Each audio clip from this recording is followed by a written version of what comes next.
Doncs agraeixo la invitació per ser aquí, en un lloc tan esplèndid, en un col·lectiu amb qui he col·laborat en els últims anys i amb qui sempre m'he sentit molt còmode, i en el qual he après moltes coses i amb el qual ja tinc molts amics i coneguts. I és un plaer i és un repte, perquè un estranger no me'n sento, un intrús amb la paraula exacta suposo que objectivament ho soc, però la veritat és que em sento molt a prop. I bé, aquesta és la conferència que quan te la proposen t'afalaga, que dius sí, hi podré aprendre moltes coses, que a mesura que s'acosten els dies t'espanta, perquè dius, on m'he ficat? I vas veient col·legues que et van dir, ai, t'he vist allà, ja et veuré, a veure com va.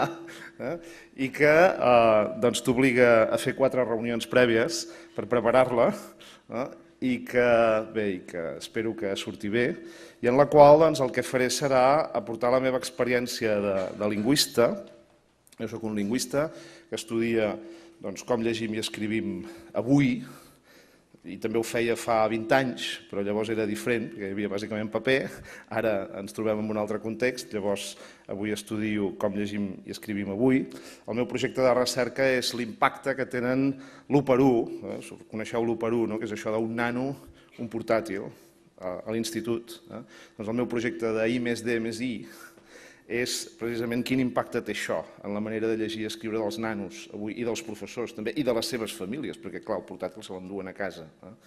Llavors tot això m'ha portat a reflexionar molt, a veure, a estudiar, a recollir dades sobre com canvien els contextos d'ús, d'accés a la informació, i a partir d'aquí el que faré en aquesta conferència serà projectar el que jo he après en els meus contextos d'ensenyament a una biblioteca patrimonial. Per tant, aquesta és una conferència que es titula Biblioteques patrimonials del futur, però no és el títol que he posat jo, és el títol que ha posat el comitè científic. Intentaré satisfer el títol d'aquesta conferència, però jo molt més modestament parlaria de preguntes, orientacions, que es presenten avui en aquest moment fascinant que ens toca viure, de canvi. A vegades en les conferències que em toca fer veus cares espantades, inquietes, que ens vindrà a explicar aquest senyor, que veuen quina mala sort que he tingut, que m'ha tocat viure aquesta època de la història, que feliç que hauria sigut si m'hagués tocat viure 100 anys enrere, quan només hi havia paper, o al contrari, veus altres cares més encuriosides, més felices, que diuen, mira, quina sort, que m'ha tocat viure una època de canvi i que podré veure les coses de maneres diferents. Com era una biblioteca patrimonial abans d'internet i com és després d'internet. Molt bé, aquí teniu la xerrada, el meu PowerPoint el podeu baixar d'aquest vincle. Llavors aquí teniu la meva web, les meves xarxes i podeu d'alguna manera consultar això. Heu copiat el vincle? 00K1I.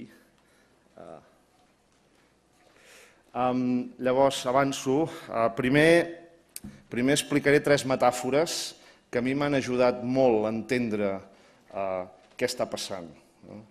La metàfora és un instrument cognitiu poderós que ens permet entendre una realitat nova a partir d'una cosa coneguda, d'una realitat coneguda. Llavors n'he triat 3 que em sembla que n'hi ha moltes, algunes més conegudes, d'altres més noves.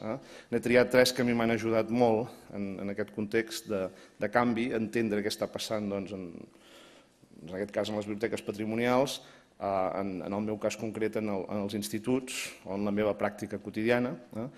Després parlaré una mica del que sabem sobre com es comporten la gent jove avui en la cerca i en la lectura.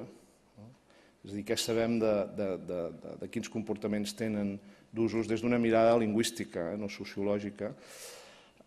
Continuaré amb alguns exemples d'iniciatives a la xarxa que a mi em sembla que poden ser interessants per nosaltres, que podem treure'n exemples, i acabaré amb una pila amb unes preguntes que jo he pensat que podien ser interessants per vosaltres. Estaré content si no dic gaires obvietats i si puc construir un discurs que sigui significatiu, que us faci pensar, d'algú, d'un intrus que ve de fora, i a veure si ho aconsegueixo. Aquí teniu el programa que us he proposat i aquí teniu una fotografia que acostumo a fer servir la presentació, que és una fotografia, una portada que va sortir al New York Times fa ja uns 4 anys i que plantejava aquesta pregunta, Literacy Debate Online, Are you really reading? Escrit d'aquesta manera, que és la manera com se xateja en anglès, que és molt diferent i que planteja ja alguns dels canvis que planteja aquest repte, aquesta situació de canvi en què estem vivint. I m'agrada molt la fotografia perquè, clar, suposo que als Estats Units es planteja el fet que hi ha una generació, la generació dels pares que llegeixen en paper i en canvi la generació dels fills que ja són maqueros, que són usuaris d'Apple, de la secta, d'una manera continuada i que llegeixen d'una altra manera. Clar, el New York Times penja la fotografia perquè la llegeixin els lectors nord-americans i l'entenguin potser d'aquesta manera que he llegit. Nosaltres la llegim des d'aquí i clar, tu dius, home, a mi el que em sorprèn primer no és que hi hagi els nanos amb ordinador, sinó que els 4 estiguin llegint. Vull dir que és un dels efectes que produeix el núvol, que diu, sí, algú puja una cosa al núvol perquè l'entenguin des del context, des d'on s'ha pujat, s'ha enfilat, però clar, nosaltres ho estem mirant des d'una altra manera, on tenim una altra realitat i les coses es veuen d'una altra manera. Llavors, és interessant plantejar una biblioteca digital, una biblioteca patrimonial, puja els seus fons a dalt, fons que han sortit d'una comunitat local perquè els usi la comunitat local i després resulta que tot el món hi accedeix. I potser s'ha de contextualitzar d'una manera diferent perquè es pugui entendre de la mateixa manera com ho entenem aquí. Però bé, anem endavant. Les metàfores, les 3 metàfores que a mi em sembla que us poden aportar, que són potents per pensar el que ens està passant. La primera metàfora és la que parla dels visitants i dels residents, que és com avui es planteja el fet de l'accés divers, la familiarització i l'ús divers que les persones fem del que hi ha a internet. Això està tret, és una captura de pantalla d'una recerca de la Universitat de Cambridge, de David White i altra gent, que estan explorant, intentant definir què vol dir un visitant i què vol dir un resident avui. Segurament coneixeu o esteu més familiaritzats amb la classificació, amb la distinció de Mark Prensky de nadius immigrants digitals que es va fer l'any 2001 i que es basava més en el bressol, en l'any en què vas néixer. Després veurem una mica què diu Prensky de la manera com els nadius i els immigrants processen la informació, llegeixen i accedeixen a les dades. Però avui aquesta jo crec que és més interessant perquè ja no ens interessa tant saber quina edat tenim i si quan vam néixer internet era com la nevera o va arribar uns quants anys més tard, sinó que ens interessa més veure quin comportament tens tu, internet. Llavors ja podeu llegir les diferències que formulen aquests investigadors. Jo, dit d'una manera col·loquial, acostumo a dir a un ciutadà normal li diria tu creus que pots trobar la teva parella per internet? Si creus que sí, molt probablement tens les actituds i el comportament d'un resident. Si penses que no, que una persona com cal la trobes només amb un sopar, doncs molt probablement ets un visitant. En el sentit que accedeixes menys a la xarxa, ho fas més puntualment, tens actituds negatives, de desconfiança. A un mestre jo li diria la teva manera de relacionar-te amb els teus alumnes inclou tantes activitats en xarxa, de manera que l'avaluació, per exemple, que és una activitat en què has de posar tota una sèrie de notes, has de posar tota una sèrie de comentaris, has d'interactuar amb l'usuari, és en línia? Si és que sí, molt probablement ets un resident. Si encara corregeixes en paper, poses les notes i les penges, probablement ets un visitant, amb més o menys presència a la xarxa. I ara ve la pregunta forta, primera, per vosaltres, i vosaltres com a bibliotecaris, no com a ciutadans, què sou? Visitants o residents? La vostra biblioteca patrimonial serveix per visitants només o per residents? Aquesta és la primera pregunta que podríem plantejar-nos. He estat buscant un exemple de resident perfecte i m'ha vingut al cap el Genís Roca, que el coneixereu, i que jo quan vaig llegir la seva manera de presentar-se vaig quedar meravellat, vaig pensar, fantàstic, aquest és un resident digital perfecte que ens explica tot el que té. És a dir, té una identitat digital molt consolidada a la xarxa, la comparteix, és un productor de contingut, que aquesta és una altra idea que em sembla molt important dels residents i de l'època d'internet, que és una persona que construeix contingut, que aporta coses a la xarxa. És una abella treballadora, obrera, que construeix mel, que no només xupa o xucla la mel del rusc, sinó que aporta. Llavors, en aquest sentit, la pregunta seria: nosaltres servim a visitants i a residents en la nostra biblioteca patrimonial? Els visitants jo els entenc com locals, catalans, gent que viu al lloc on teniu la biblioteca, potser gent de l'entorn, potser també teniu visitants a la xarxa i visitants físics a la biblioteca patrimonial que venen de molt lluny, però seran escadossers, no seran gaire habituals. En canvi, els residents venen de totes bandes, són globals, són plurilingües, són multiculturals, busquen coses específiques. Estava pensant en un amic meu que és musicòleg alemany i que sempre m'envia correus al marge de qüestions personals per demanar-me que l'ajudi a buscar arxius de so de compositors catalans modernistes, de repositoris d'àudio de diversos llocs de la xarxa, perquè ell, que només parla anglès, alemany, francès, és a dir, no parla català ni castellà, doncs té dificultats moltes vegades per accedir a algunes d'aquestes interfícies. És a dir, ell és un resident molt clar. Els residents prefereixen fer cerques a la xarxa. A veure, també poden venir físicament, personalment, a la biblioteca, però ho fan si no hi ha cap altra opció. Són persones que probablement tenen presència a la xarxa social, als xats, als correus, per tant que demanen ajuda en aquests fòrums. I també poden trucar per telèfon o poden venir a fer una consulta cara a cara, però si ho poden resoldre en línia, doncs ho fan abans. Tenen amics, són seguidors o són membres dels recursos en línia de les xarxes socials que la vostra biblioteca patrimonial hagi construït i són constructors de contingut 2.0. Per tant, fan comentaris, posts, opinions i us poden ajudar a vosaltres a situar la vostra biblioteca patrimonial amb altres usuaris.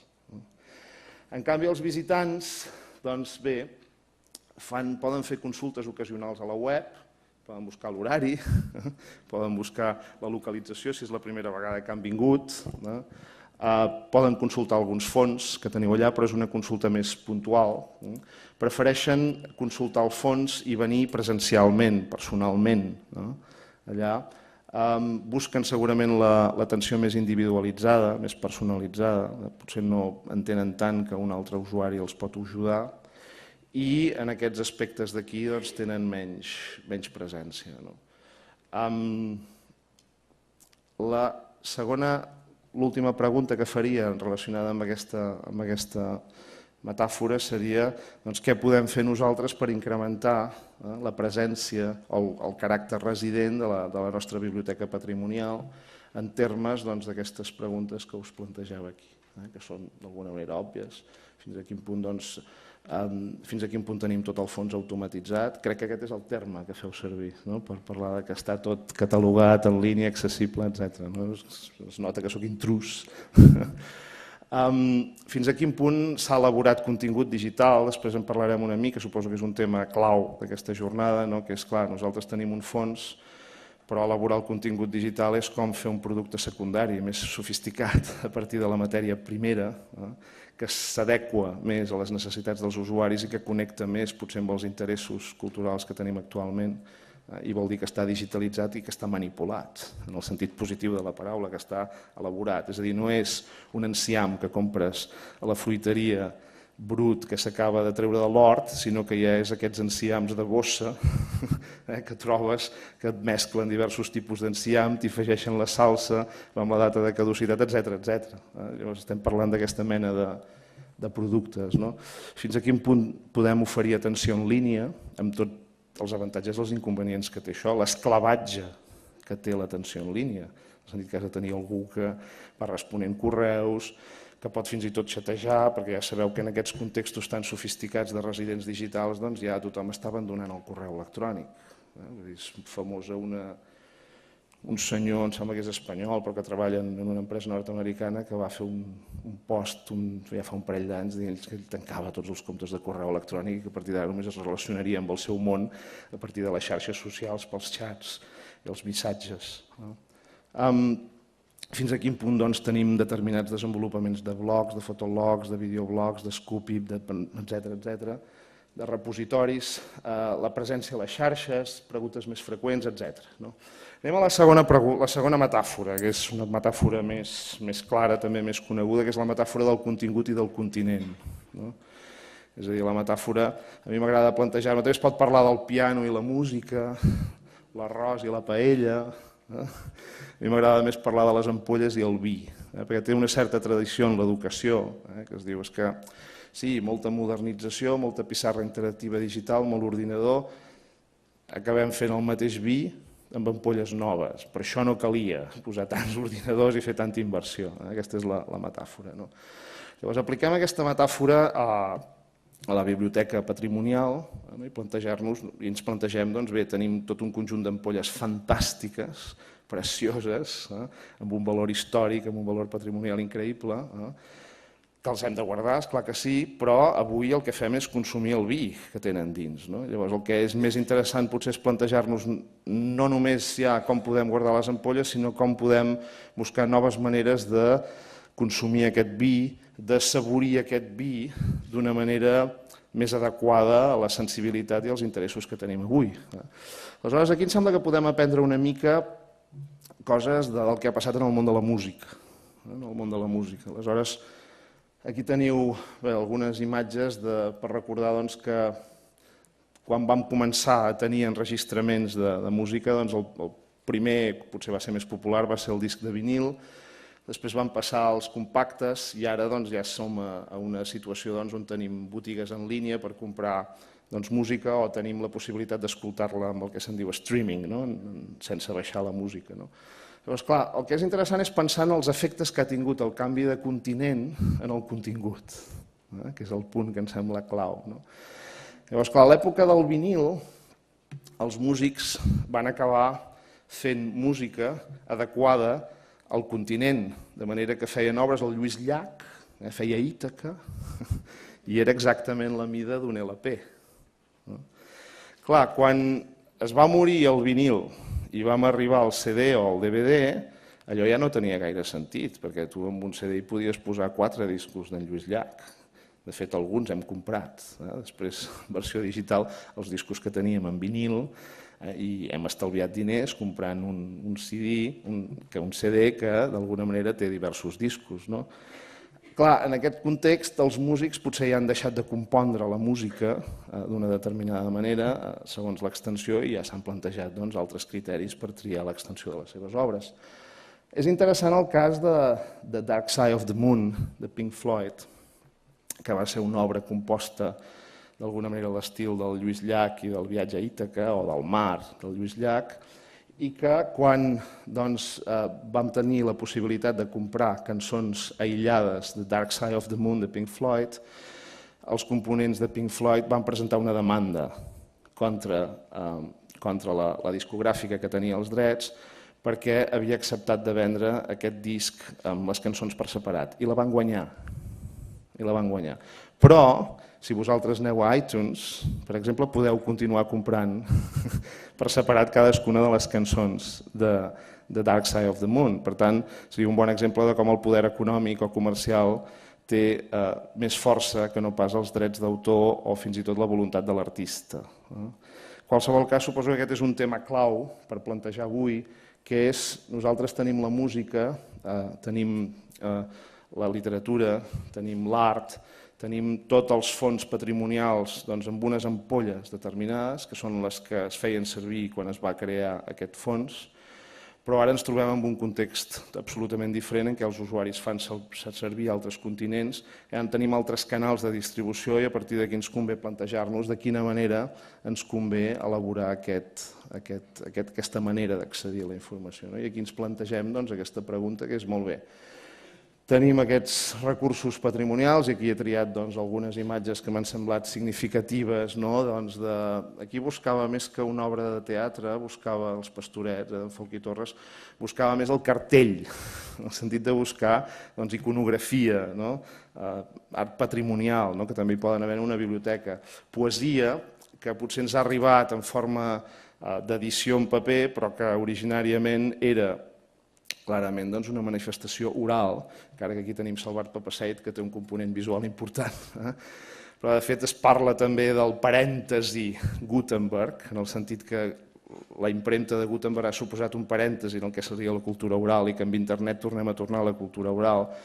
Per tant, ja tenim la possibilitat de buscar fonts que puguin arribar als usuaris avui en un context més digital. També tenim tota la possibilitat del que serien les vinyetes o els tebeus, que avui tenen sota el nom del còmic un interès nou, etc. Per tant, una pregunta clau seria aquesta. Molt probablement també podem replantejar l'estructura o la unitat amb la qual elaborem aquests continguts digitalitzats nous. Per exemple, és imaginable pensar que pot ser interessant plantejar continguts de tipografia, de dibuixos, de vinyetes, obtenint els fons de publicacions periòdiques o de fons editorials que no tenen interès. Per exemple, llegir una novel·la ja la pots llegir en una edició actual, evidentment. En canvi, mirar aspectes com la tipografia o el disseny del llibre en la primera edició pot ser interessant. Per tant, cal repensar d'alguna manera com reelaborem tots aquests continguts digitals en aquest nou context. La tercera i última metàfora, que potser és la menys coneguda, perquè és la que ve més de l'àmbit de la lectura i l'escriptura joves, és la metàfora que parla d'empènyer i estirar, o push i pull, en la seva versió anglesa. Aquesta és treta d'uns investigadors australians que són dels que m'agraden més a mi, tenen un llibre fantàstic que es titula New Literacies, que van reeditant i que podeu trobar. En la segona versió hi ha una traducció al castellà, però ells han fet una tercera edició en anglès que és més actualitzada, perquè són d'aquesta gent que quan fan una reedició es reescriuen el llibre de nou, que té molt valor, realment. Aleshores ells expliquen que fins a l'època d'internet la gent en general, pel que fa a llegir i escriure, pel que fa a l'educació també, acceptaven ser empesos o empenguts pel que seria l'oficialitat. Aleshores hi havia un cànon literari que determinava el que estava bé en una determinada cultura, hi ha un catàleg editorial que té obres de qualitat només, hi ha un catàleg d'editorials que també ven unes obres, també de qualitat o més populars, però que estan bé, no hi ha en principi coses de mala qualitat, i també hi ha uns crítics que determinen què és el que s'ha de fer. Hi ha un currículum escolar que també fixa el que s'ha d'estudiar. I a partir d'aquí tothom es deixa empènyer per aquests documents que governen l'orientació que ha de tenir la lectura i l'escriptura. Arriba internet, el núvol es comença a omplir de continguts del que a la gent li agrada, del que la gent fa, a mi m'agrada dir, fora de la llei, llei en el sentit de cànon, en el sentit del que està marcat com a prestigiós. Aleshores la gent s'apassiona per les xarxes socials com Facebook o com qualsevol altra, elabora continguts de tota mena segons els interessos que té, i a partir d'aquí els usuaris, els internautes, comencen a estirar.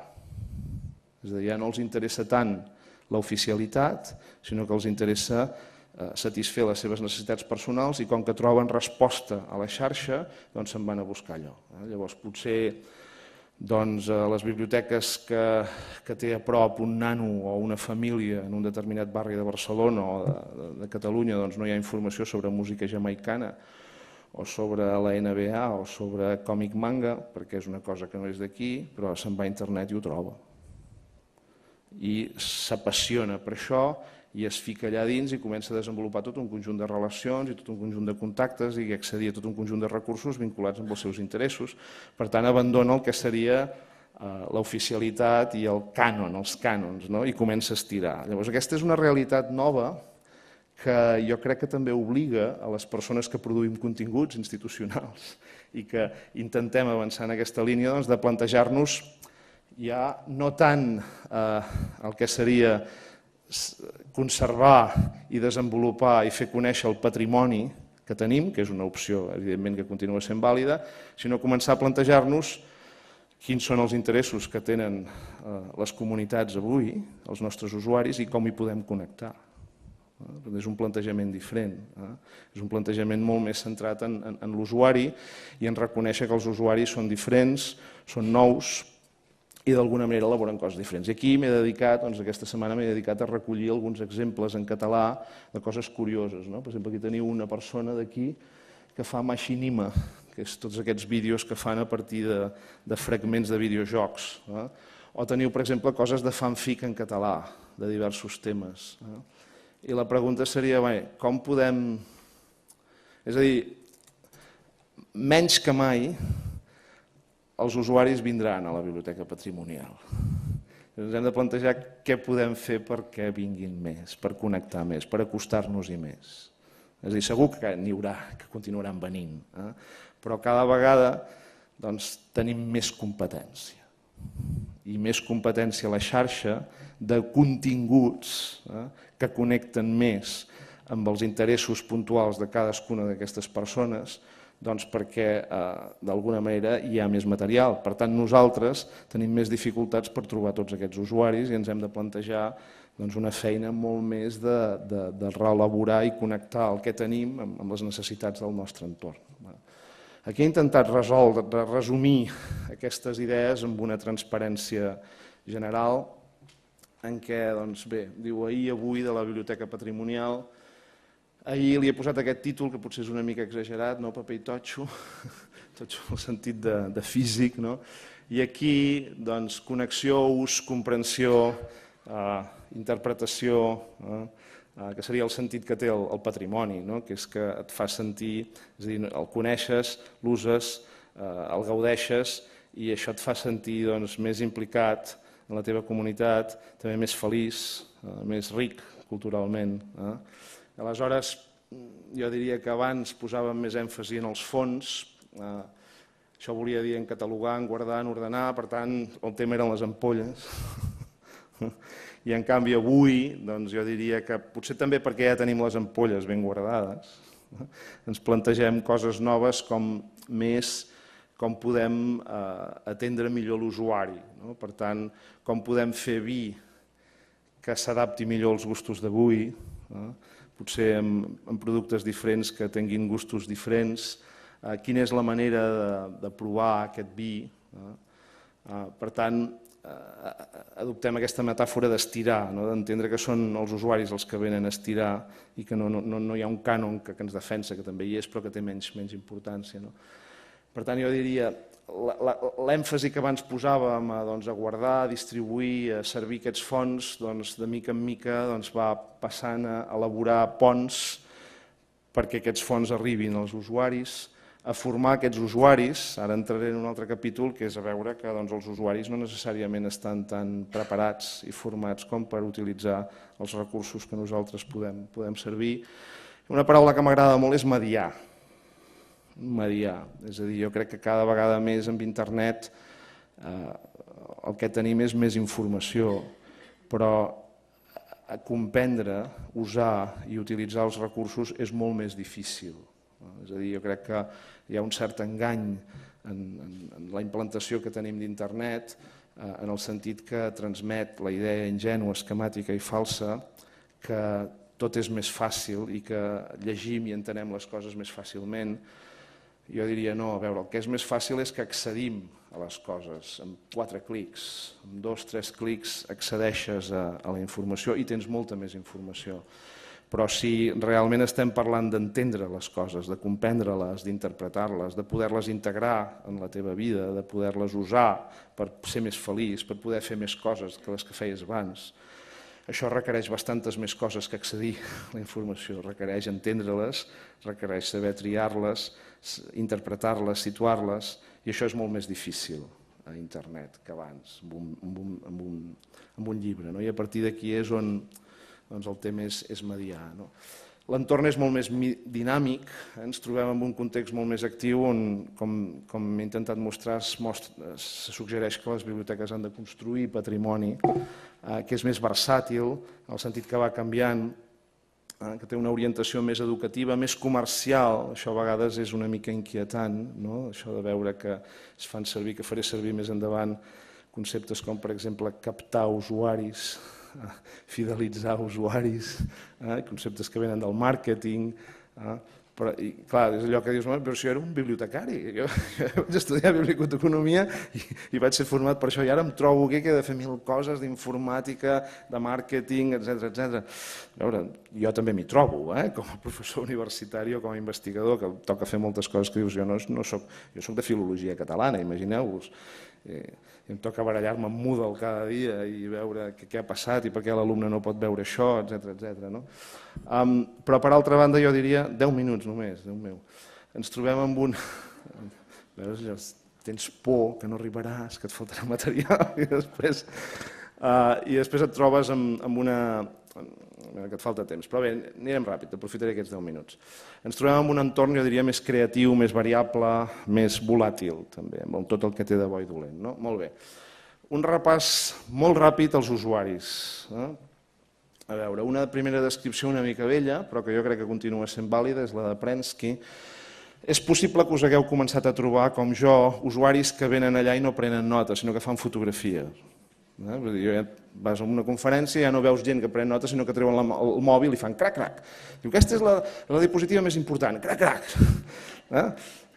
Que tenen l'ordinador obert i comencen a fer moltes coses, a més de consultar el fons, xatejant, escoltant música. Dius, però escolta, no has vingut a la biblioteca a veure això? Doncs deixa't de la resta de coses. I a vegades als immigrants ens costa d'entendre.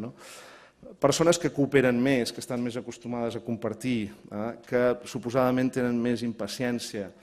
A veure, algunes d'aquestes coses tenen fonament, per exemple la multimodalitat, les investigacions sobre el multitasking diuen que ni tanto ni tampoco, és a dir, que hi ha uns límits cognitius a la capacitat humana, que es cometen més errors i es va més lent en el conjunt de la tasca, si sumes totes les tasques que es fan alhora, en lloc de fer-les separades. No hi ha proves sobre això de la impaciència. Aquí teniu una recerca que coneixereu perquè ve del vostre àmbit, de la biblioteconomia, del documentalisme, sobre el que sabem de com es comporten els usuaris joves buscant informació. Aquí teniu algunes idees bàsiques. En general, jo diria, no són sempre molt conscients de les seves necessitats informatives, acostumen a llegir poc de cada web, tenen problemes amb els temes de l'autoria, i una cosa que em sembla molt interessant, no necessàriament transfereixen les tasques d'un lloc a un altre. Per exemple, hi ha diversos estudis que veuen que hi ha, no sé, per exemple, nanos joves que són molt sofisticats amb l'ús del telèfon mòbil, però això no necessàriament fa que puguin després utilitzar aquestes habilitats en un context, per exemple, escolar. Vull dir que no necessàriament pel fet que siguin hàbils en un determinat programa després poden fer altres coses amb un altre recurs. Aquí teniu una recerca vella feta aquí que demostra que els nanos joves, a més, són molt ingenus. De manera, per exemple, una recerca sobre drogues en què es compara una web de la Generalitat, una d'uns farmacèutics i una altra d'una secta ultrareligiosa. Bé, una secta és una manera, he fet servir 2 vegades la paraula secta. És la manera com ho dic jo, és a dir, una web ultrareligiosa, catòlic, clarament, no? Doncs els nanos no veuen la diferència entre... Catòlica en el sentit que és una web de drogues i que després et parla de Déu i del ser superior i de la dignitat humana i clar, dius, home, no, si busca informació sobre drogues és sobre drogues, no és una altra cosa, no? I llavors als nanos els dius, a veure, quina d'aquestes 3 et recomanaries un amic? No saben pas on són, és a dir, no discriminen pas entre una web científica, una de política i una de religiosa sobre el mateix tema i que... Ells ho veuen tot igual i en alguns casos es trien aquesta, la de la secta. Per tant, per mostrar la ingenuïtat que tenen els usuaris. Bé, aquí teniu algunes idees sobre la biblioteca, que després les recuperaré al final. I vaig als exemples, ràpidament. I els exemples m'hi aturaré poc, perquè És probable que vosaltres en conegueu de millors, fins i tot. Que conegueu aquests, en conegueu de millors, però el que és més important és la idea que hi ha al darrere. A veure, un exemple que a mi em va interessar molt és aquest que vaig conèixer en un congrés de documentalistes, precisament, però ve de gent d'informàtica i d'advocats. És una web feta a Euskadi que es diu Legal Solo, que fa el següent. Estudia com els usuaris generals fan cerques a la xarxa, a Google, per exemple, a través de tota la informació que subministra Google de l'ús que es fa del seu motor de cerca o del seu mateix motor, doncs com la gent busca informació sobre un àmbit determinat de la legalitat. Per exemple, la gent posa carnet per punts, quan per exemple el que vol potser és buscar com pot recuperar punts. O posa parella de fet, quan en general en llenguatge controlat, segons el Thesaurus, seria convivència marital, per exemple. Aleshores el que fan ells és traquejar, recollir informació sobre quin és l'ús en llenguatge natural que fan els usuaris per fer cerques. Per una altra banda, utilitzen tots els recursos de la biblioteconomia, del documentalisme, per recollir tota la informació legal a base de lleis, jurisprudències, blocs d'advocats, i aleshores construeixen llenguatges perquè casin els dos mons. De manera que tu, aquí a Legal Solo, poses pareja de hecho i et reenvia directament a convivència marital. Aquest em sembla un recurs molt interessant. Potser estic dient una cosa que és molt corrent ja en el vostre àmbit, no ho sé, però clar, la gent quan busca informació, quan busques informació de coses que no coneixes i no coneixes els tesaurus ni el llenguatge controlat i tendeixes a fer servir el llenguatge natural. Llavors, recursos d'aquesta mena que estan pensats no des de l'òptica del documentalista, sinó des de l'òptica de l'usuari, em semblen especialment interessants. Aquest és un bon exemple de com jo vaig ser captat per anar a un lloc amb un valor patrimonial on no havia estat mai aquí a Barcelona, que és el Col·legi Major de Barcelona, que és a l'Escola Industrial i que té un cert valor modernista, encara que no gaire. Vull dir, és un edifici menor, però jo no hi havia estat mai. I aleshores van organitzar una exposició sobre Bartomeu Rosselló Pòrcel, el poeta mallorquí, perquè ell havia viscut allà uns pocs anys, poc temps abans de morir, que sabeu que va morir molt jove de tuberculosi.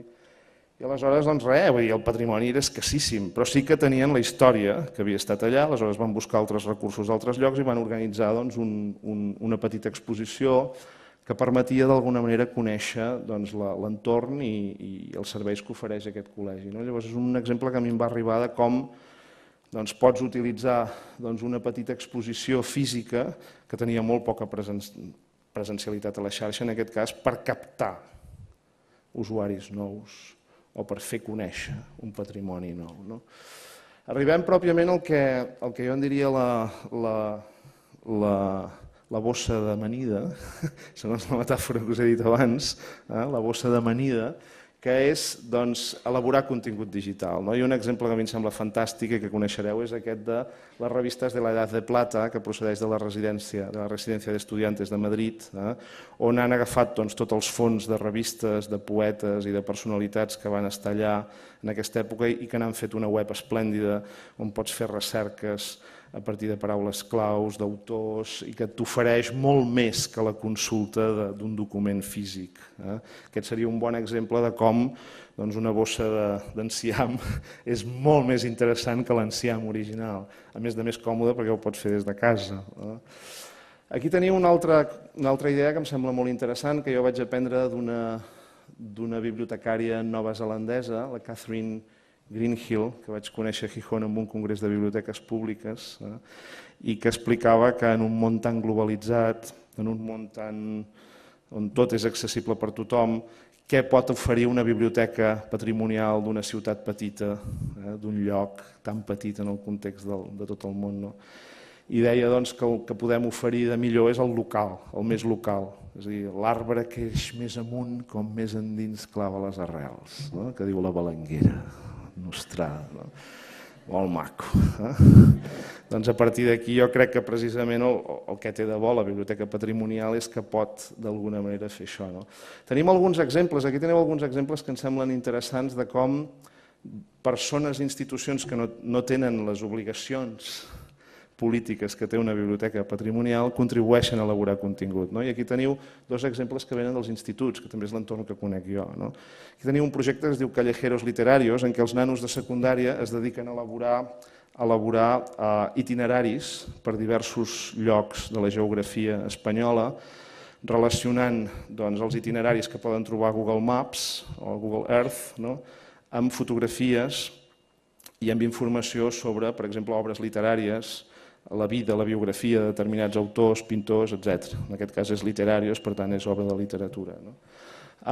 Aquí teniu una qüestió més vinculada amb la història oral i amb enregistraments que fan els nanos dels seus avis per parlar de qüestions d'immigració, de la guerra civil, etc. Tot està fet des dels instituts. Aquí teniu el tema de Facebook, en parlaré poc, hi ha un taller que es parla de xarxes socials. Sí que em vaig dedicar a veure de les biblioteques patrimonials més conegudes quina presència tenien a Facebook i la veritat és que la resposta va ser, fins allà on jo vaig saber trobar-ho, una mica decebedora, en el sentit que no hi havia gairebé presència. En canvi sí que totes les biblioteques de Barcelona hi són, aquí teniu la meva, aquí podeu veure la quantitat d'usuaris que tenen cadascuna. Algunes el que fan és vincular-ho amb algun grup concret de treball, però per exemple aquesta és fantàstica i en canvi fixeu-vos que pocs usuaris que hi ha. Un minut. Aquí tenia l'exemple contrari, que seria com... Vaig conèixer aquesta bibliotecària col·lega vostra en un altre congrés i parlava precisament d'això i em vaig dedicar a veure, em sembla que llavors treballava a la Biblioteca de Sevilla, de la Universitat de Sevilla, i vaig veure que a internet, mireu, havien desenvolupat ja una biblioteca per cadascuna de les àrees. I acabo amb les preguntes, i ara sí. Preguntes per vosaltres, perquè jo ja tinc les meves. La meva biblioteca patrimonial és resident? No és una pregunta categòrica sí o no, és una qüestió de grau. Com vull que sigui, també, en el sentit de... ofereix continguts atractius a residents i a visitants, de quina manera. Quins continguts atractius puc elaborar digitalment a partir dels meus fons? És a dir, quina mena de bosses d'enciam puc fer? O bosses d'enciam, diu gazpacho, o coses d'aquestes. És a dir, com puc fer les coses d'una altra manera per connectar més. Com enganxo els usuaris en el sentit de com analitzo les seves necessitats, els seus interessos i quines coses els interessen estirar, és la pregunta que faria. I l'altra pregunta que jo faria és, en un context en què cada vegada hi ha més fons a la xarxa i els usuaris estem més perduts i nosaltres no ho podem fer tot, quines institucions poden ajudar-me a mediar amb els usuaris? És a dir, jo ja m'encarrego d'aconseguir un bon enciam, bons tomàquets, un bon cogombre, però jo no puc fer el gazpacho. En canvi, puc anar a buscar altres institucions que cooperin amb mi per difondre els meus fons perquè puguin connectar amb els seus usuaris. Aquesta seria una bona pregunta. Aleshores, en un context en què totes les escoles, totes les institucions cada vegada són més web 2.0 i han de produir contingut, molt probablement les biblioteques patrimonials el que podrien fer és oferir els seus continguts matèria primera amb unes determinades condicions perquè altres interlocutors i altres agents socials elaborin continguts segons per adreçar-se a usuaris específics. Gràcies.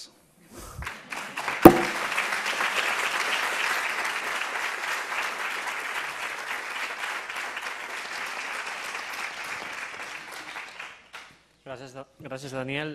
Obrim torn de preguntes. No sé si teníeu alguna consulta, algun comentari, alguna resposta a les preguntes que ens formula l'intrús. Daniel Casany. No s'anima ningú?